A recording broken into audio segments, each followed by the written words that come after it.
Welcome back sa aking channel. Legendary OPM singer at songwriter Freddy Aguilar pumanaw na sa edad na 72 years old. Panuurin at pakinggan ang buong detalye.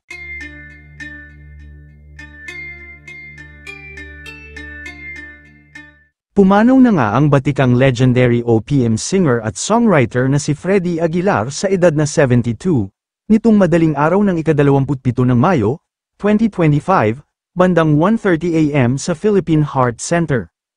Ang ulat ay kinumpirma ng Manila Standard sa isang panayam kay Attorney George Briones, General Counsel ng Partido Federal ng Pilipinas, kung saan naging National Executive Vice President si Aguilar.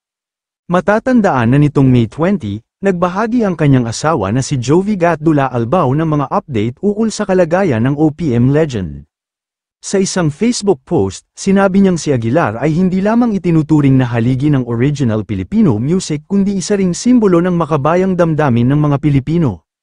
Itinuturing din siya na isa sa pinakamagaling na singer sa bansa at isa sa mga nirerespetong legendary singer.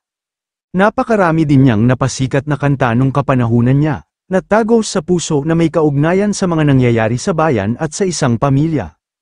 Isa na nga dito ang kantang, Bayan Ko, Magdalena at ang iconic na talagang nagpasikat kay Freddy ay ang kantang Anak.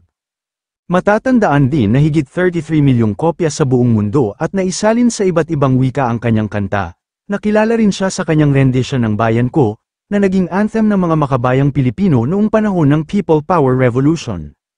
At noong 2016 ang kantang Ipaglalaban Ko, ay muling sumikat ng kantahin niya ito para sa Administrasyong Duterte. Samantala, marami naman ang nalungkot at nagluluksa ngayon lalong-lalo na ang mga tagahanga ni Freddy Aguilar, at malamang kung batang 90s ka ay tiyak isa ka rin sa mga nakarinig at nakarelate sa kanyang nakakadurog na pusong kanta, lalo na ang kantang Anak.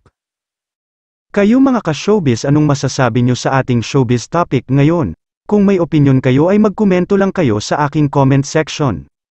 At syempre kung bago pa lang kayo sa aking channel ay mag-subscribe na kayo para lagi kayong updated sa mga showbiz trends na ina-upload ko. Maraming salamat po.